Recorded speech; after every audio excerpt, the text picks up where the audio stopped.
Welcome back. Here he is, the guy who knows all the films that are out there right now. And he's going to tell you what he thinks might work for you. Charles, of course, and this is Cinema Corner. It says so right there. I can see that. All right.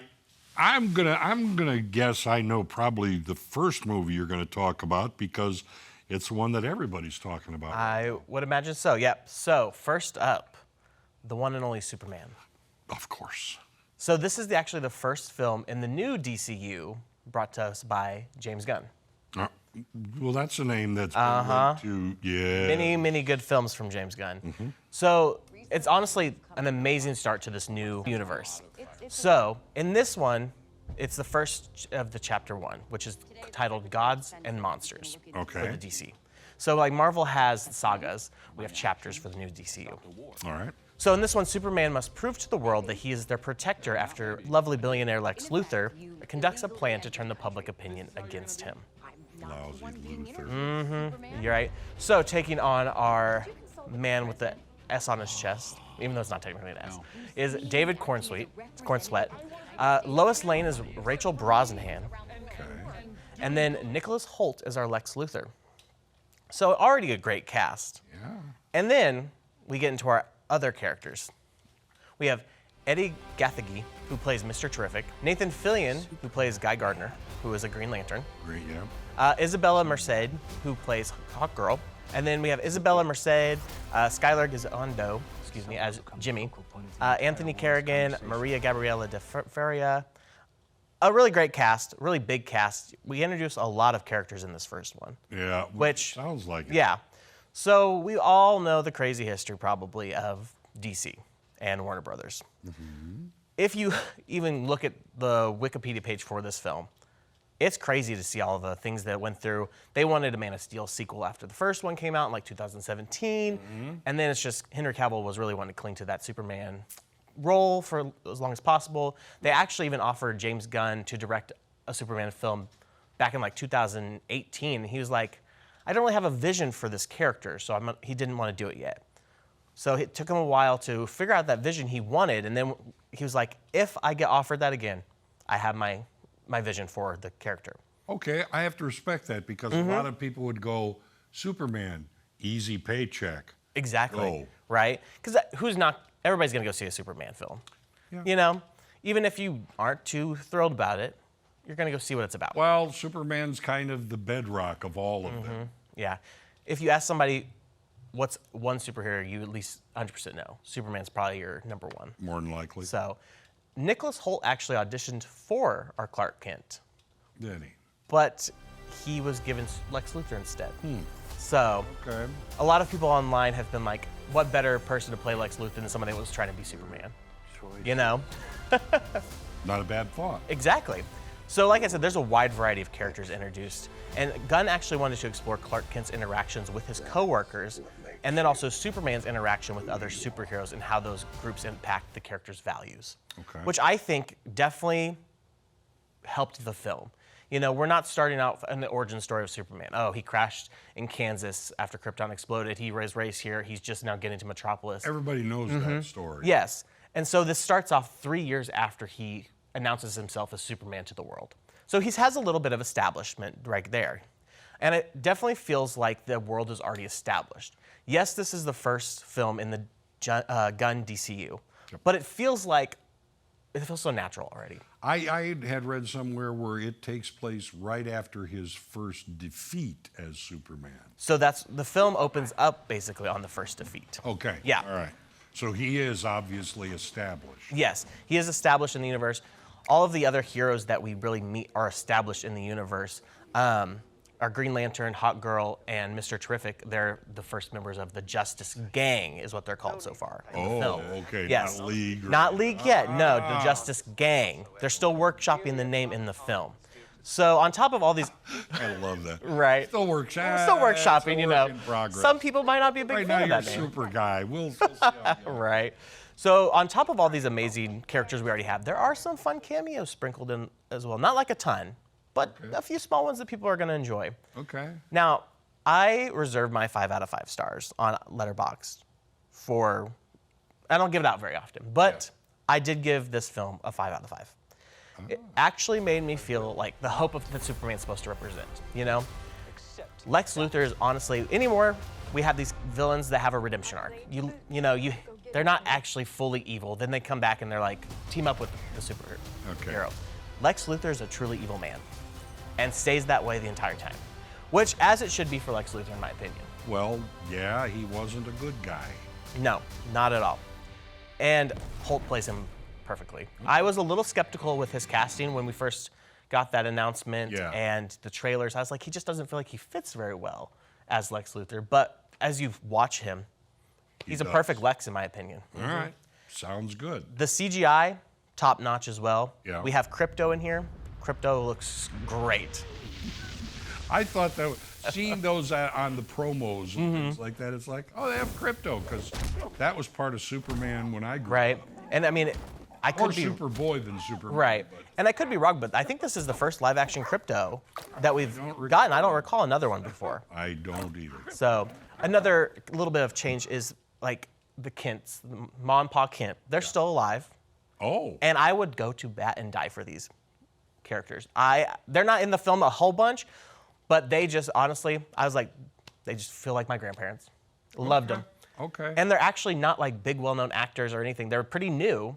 Yeah. And they have that Kansan feel to them.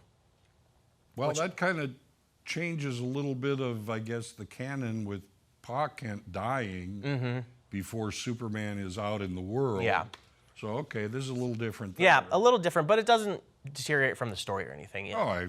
Oh, But they're truly wholesome, Ma and Pa Kent. Love them to death. you know, that it was said by a wise man. It's like, I made this stuff up. It's fiction. I can make it do whatever I want. Exactly. You know, That's the thing. It's when fiction. You get too nailed down in canon and things Yeah. like that. It's not based on a true story. Right. So anything can happen. Exactly. So there are some reflections to some current events happening in the world today in this film. Sure. They're not so subtle, but they're in there. I'll say that, yeah. Okay. So far worldwide, this has made $217 million just in its opening weekend with a budget of $225. That's good for DC, though. Especially for this first installment. And I mean, we've already gotten the first chapter. I think there's 6 films announced. Our next one actually is Supergirl next June. Okay. So, which I'm happy to see a Supergirl movie actually come to fruition. I feel like she's Well, always. they had one. They had. Or was it a series? There was a series. There was. Melissa Benoist played Supergirl as part of the Arrowverse on the CW. Okay. Which might be what you're thinking of. Maybe. So, as far as I am aware, at least, this is the first Supergirl film. All right. So, can't wait for that. I think James Gunn is going to take the DC far. So, we'll see. All right.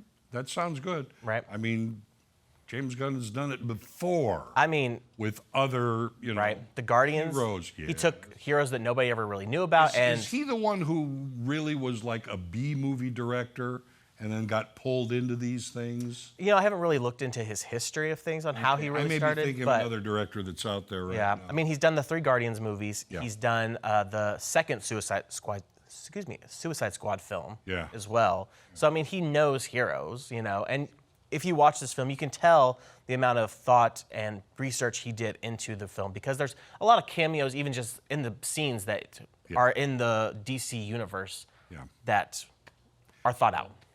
You know, any way you look at it, you can't mess with Superman too much. That's true. Because that's one of those things, for the most part, everybody knows what he can do.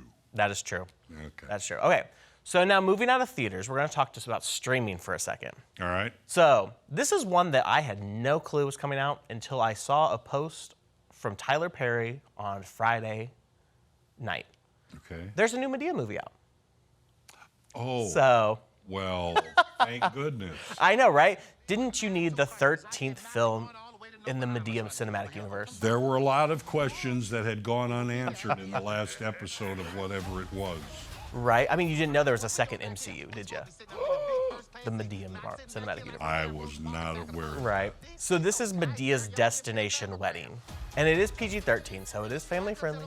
But this follows Madea and the gang as they attend a rushed destination wedding in the Bahamas. Okay. So we have our whole entire cast that we've come to know and love if you watch the movies. Tyler Perry Cassie Davis Patton, Tamala and David Mann, Damian White, and also introduced into this one is Xavier Smalls as well. Okay. So this was actually announced, though, back in January of 2024. And I'm like, it's kind of crazy I never heard of it. Because, I mean, I like the Madea movies. Well, They're enjoyable. Just like maybe he stood in his kitchen and say, we're going to have another movie. That is true. I mean, you never know. But Medea's back on the big screen. Well, not big screen, the small screen, Netflix. But it's your typical Madea movie, what you'd expect. Yeah. Over the top, crazy Madea-ness. All right. I will say it's not my favorite of the Madea movies, though, but it's still an enjoyable one. Do you have a favorite one? My favorite one would probably be Boo! A Madea Halloween. Okay. I did like the first Halloween one. All right. This one doesn't quite get up to that Not level. quite. The Christmas movie is good as well, Medea's Christmas.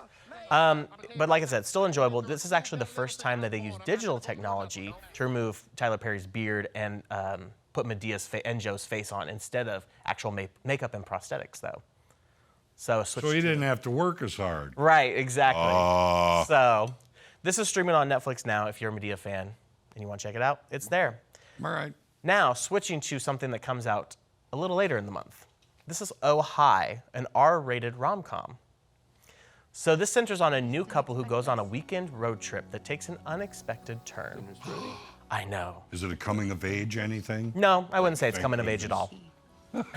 So this stars Molly Gordon, Logan Lerman, Geraldine Viswanathan, and John Reynolds. Okay. David Cross also has a small part in there, and he's always fun to see. Yeah. He's so goofy. His character, Just a goof. his character's probably in the film a total of 3 minutes, but he's just Steals the show. goofy. Yeah, okay.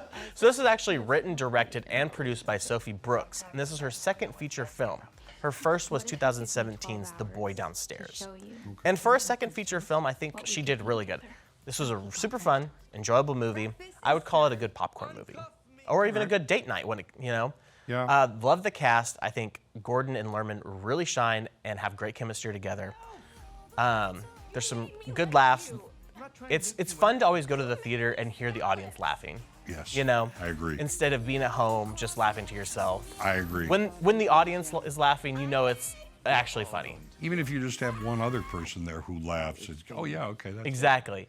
I will say the stories can be a little bit predictable once it gets going, but that doesn't stop anything, though. only like what, 12 storylines or something in all of literature. That's true. Something like that. And I mean everything follows the same beats too. So, Oh Hi actually releases July 25th. Okay. So, it's a limited theatrical release. So hopefully it'll get a little bit more at some point. But that's also Think it'll come here? I would say if anything, Alamo would bring it. Okay. But it's the same weekend as Fantastic Four's release. So So it's no got one's going to see it. It's got some competition that weekend. So, Yeah, think? yeah. But moving on to this weekend, we have the fourth installment in the I Know What You Did Last Summer franchise. Let me tell you, I did not know there were 3 other movies. I thought there was one, and that was I it. thought that was it, too. So when I was looking that up, I was like, there's 3 of them? Because I was going to watch the first one this week ahead of this one. And I'm like, great, now I got to watch 3 of them. No. But it's more of a sequel, though, to the second one. I don't think the third one will play as much into this one, based on what I've read and seen. Also this weekend, we have Eddington with Joaquin Phoenix, Pedro Pascal, and Emma Stone. Based on the trailers, this one looks very interesting. I don't fully quite know the premise of it, but it's almost, I would say, a Western in COVID times. Okay. Kind of a modern Western in COVID is how it's. Joaquin Phoenix. Mm-hmm. All right. Yep. All right. So, and then also we have the new hybrid animated live action, The Smurfs, because we needed another one, and Rihanna is the voice of Smurfette. I'm speechless. I guess, because I didn't watch the first one, I won't get any of the other ones. So I'm not going to even attempt to. I don't think. Don't say I can still watch it. No, this one's its own standalone one. It's not. It's You not did it. connected. It's not You did it. connected. I don't care. Does it have Smurfs in it? It does have the Smurfs in it. Then I can't watch it because I don't understand what's going on because I haven't read anything about them or seen any of their movies. Well, your homework this week is to brush off on Smurf No, history. Not even if it helps the space program. Well, anyways, let's move to streaming this week and Okay. get off to Smurfs because I know you're ready to move on. Yeah. This Thursday, we have The Amateur with Rami Malek hitting Hulu. That one was a good one. If you don't recall, he works for the CIA. His wife gets killed, and the CIA doesn't really help him figure out the case on who murdered his wife, so he goes and does it himself. He's going to do it himself, Yeah. yes. I did enjoy this one. It's pretty good. It's a little long and a little slow at some points, but it's still an enjoyable film. Is it streaming now? No, Thursday on Hulu. Thursday, okay. Yeah. That one I'll look for. Yeah, I'd recommend that one. Unless I bump in Smurfs first. You know, And it puts me off streaming for the rest of my life. I'll find where the Smurfs are streaming for you to watch. You do that. But that's what we got this week. Smurfs are fine. It's just not my kind of movie. Understandable. That's all. Understandable. And that's it? That's it this week. That was a bunch. Always a bunch. It's the blockbuster month. Okay, so these are these are the recommendations for you. But top of the line is Superman. Top of the line is Superman for sure. Okay, top of the line is Superman. He's saying it before anyone else. Don't know about that, but He'll be back again next week with more from Cinema Corner.